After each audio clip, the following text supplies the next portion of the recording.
Bonjour à tous, on va parler aujourd'hui des troubles de la personnalité histrionique et peut-être que ce mot vous dit quelque chose parce que ça a été très médiatisé il y a quelques jours dans le procès entre Amber Heard et Johnny Depp. La psychologue qui est à gauche ici a dit que Amber Heard souffrait d'une personnalité histrionique. Dans les grandes lignes, c'est beaucoup de théâtralisme, ce sont des sentiments qui sont énoncés très forts, c'est beaucoup de séduction, de chantage affectif. Une personne qui met beaucoup en scène et qui va dramatiser. Alors, pourquoi est-ce que je fais cette vidéo aujourd'hui? Parce que il y a parfois possibilité de confusion entre pervers narcissique et personnalité histrionique. Sauf qu'en réalité, il y a une grosse différence. L'un se soigne, l'autre pas du tout. Donc on va voir aujourd'hui dans cette vidéo comment analyser une personne. Vous allez voir qu'il y a 8 critères pour définir si une personne l'est ou pas. On va voir aussi comment faire pour gérer sa vie de couple avec une personne qui est histrionique, parce que du coup, c'est quelque chose qui est possible, il faut juste se comporter d'une certaine manière, et surtout comment savoir les détecter à l'avance. Alors, ça concernerait moins de 2% de la population. On peut penser que ça touche que les femmes, en réalité non, ça touche autant les hommes que les femmes. Et dans le livre américain de référence qui s'appelle DSM numéro 5, c'est ce qui est classé dans le cluster B, dans le groupe B. Alors il faut savoir que le DSM-5 est un peu controversé en France, donc je vais vous donner ce que les Américains ont mis dans leur guide, moi je m'y réfère très souvent. En France on n'a pas ça, c'est un petit peu différent, et à mon sens en France on a un tout petit peu en retard, ça ne concerne que mon avis personnel, je vous laisse juger de ce qu'il en est en réalité ou pas. Donc on va trouver dans ce fameux guide des troubles qui sont regroupés au même endroit, dans le même chapitre. Typiquement, on aura trouble de la personnalité antisociale. C'est une personne qui en a rien à faire de la loi ni du droit des autres personnes. On va aussi trouver ce qui s'appelle le trouble de la personnalité limite ou borderline.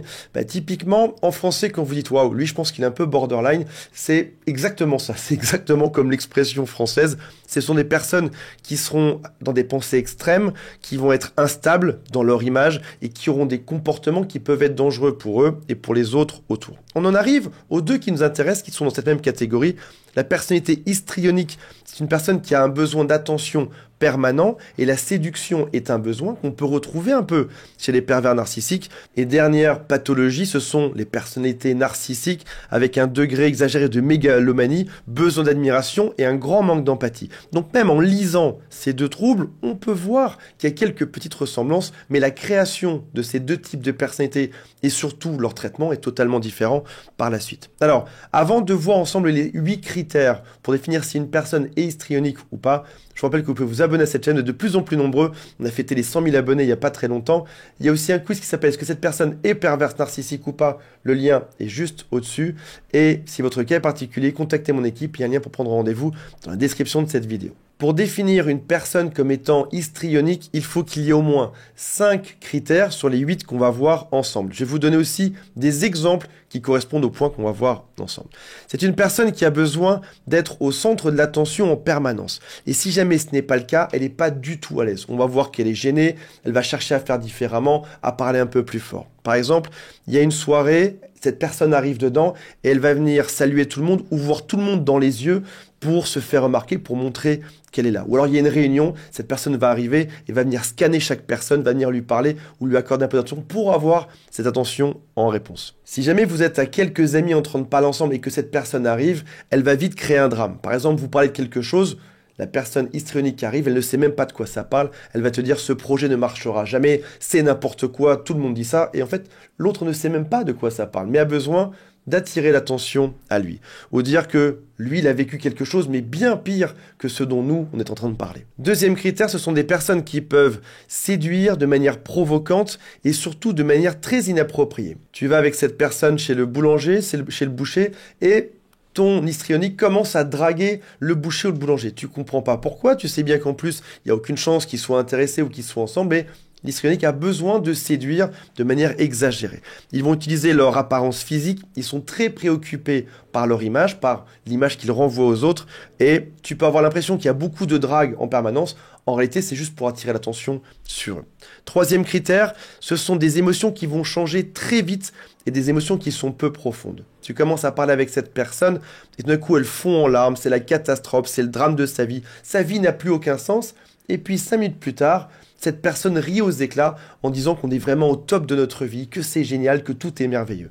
Et tu comprends pas pourquoi ces sentiments s'alternent si vite, et surtout tu as l'impression qu'il y a beaucoup de cinéma, c'est pas fait avec beaucoup de profondeur. Quatrième point sur les 8, je vous rappelle qu'il en faut 5 au moins pour être dans une personne qui est histrionique, c'est utiliser leur apparence physique. Alors, on va ressembler aux critères 1 et 2, ce sont des critères qui peuvent se chevaucher un peu parfois.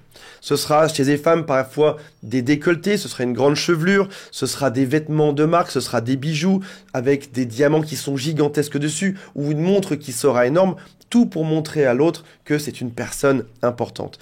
Si jamais ils se font critiquer, que ce soit en positif ou en négatif, ça leur fait pas de différence. La seule chose qu'ils veulent, c'est qu'on parle d'eux, qu'importe si c'est en bien ou si c'est en mal. Un pervers narcissique détestera qu'on parle de lui en mal, il veut toujours avoir l'air bien. Cinquième point, ce sera un discours qui sera haut en couleur, ce sera par exemple des mots qui seront spectaculaires. Ils ont des opinions qui sont très fortes, qui sont énormes sur des sujets, mais lorsqu'on demande un peu plus de détails, encore une fois, c'est sans aucune profondeur. Ils ont ces idées, ils veulent t'en mettre plein la vue, juste pour être regardés. C'est ça qui les intéresse plus que tout au monde. Donc si tu te demandes mais pourquoi ou dis-moi en plus, ils vont changer de sujet par la suite. Ils vont ensuite, point numéro 6, exagérer la manière dont ils montrent leurs émotions, ce qui ressemble au point numéro 3 et au point numéro 5 qu'on a vu. Par exemple, tu es dans une soirée, ton histrionique va te prendre dans les bras, va t'embrasser très fort, va rire très fort ou pleurer très fort ou faire un petit scandale. Plus il y aura de public et plus ce sera intense. S'il y a beaucoup de spectateurs, ils ont besoin d'être remarqués et de faire ce petit spectacle pour qu'on ne regarde que. Septième point, ils vont être étonnamment très influençables par ce qui s'appelle des figures d'autorité. Si jamais il y a une personne qui est un peu supérieure, une personne qu'ils admirent, comme un chef, ou comme un vendeur particulier dans une boutique, ou comme une personne à la télévision, si cette personne dit quelque chose, ils vont faire exactement comme dit cette personne. Ce qui va changer beaucoup de choix dans la vie quotidienne, tu comprendras pas forcément pourquoi est-ce qu'ils ne se comportent pas selon leurs avis, mais selon l'avis d'une personne de référence. Ça va aussi changer des choses dans le travail, en amour. Huitième point, ils ont l'impression d'être plus intime que ce qu'il n'est réellement. Ils rencontrent quelqu'un dans une soirée ou au travail et tout d'un coup, au bout de 3 phrases, ils vont leur confier toute leur vie. Ils vont leur dire plein de choses en leur disant mais surtout ne le dis à personne, je ne te confie ça qu'à toi. Sauf qu'en fait cette personne, ils ne la connaissent pas, ça fait juste 2 minutes et pourtant ils balancent tout. Ils peuvent parfois penser être amis avec une personne avec qui ils ne parlent que depuis 5 minutes. Oui, on est très proches, on se connaît très bien. Excuse-moi, vous avez juste parlé 3 phrases dans une soirée. En plus de ces 8 points, voici quelque chose que tu peux observer. Ce sont des personnes qui ont soif de nouveautés, qui peuvent s'ennuyer facilement. Ce sont des personnes qui du coup changent vite d'amis parce qu'ils s'ennuient de travail, de relations. Et si jamais ils n'ont pas une gratification immédiate, si jamais on ne les regarde pas, ils vont vite s'ennuyer et partir faire autre chose. C'est ce qui va donner des relations intimes qui sont très compliquées. Et dans le couple, ils vont essayer de manipuler l'autre en permanence.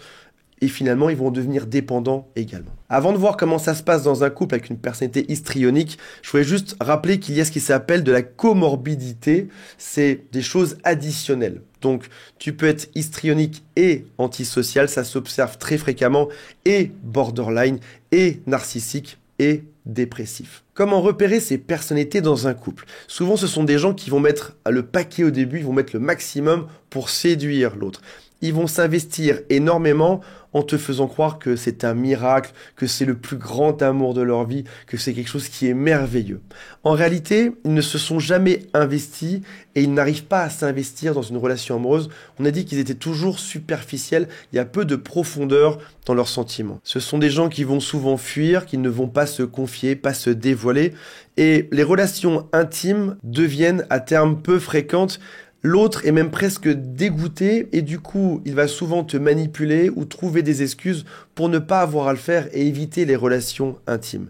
Il y a donc un immense contraste entre la personnalité publique qui a besoin d'attention, de se faire regarder, et la personne dans l'intimité qui a l'air complètement perdue. Alors oui, c'est quelque chose qui se soigne. Souvent, ils n'y vont pas parce qu'ils pensent qu'ils n'ont pas de problème. C'est juste normal, on peut vivre très bien en étant histrionique. C'est juste qu'on est un peu décalé par rapport au reste du monde.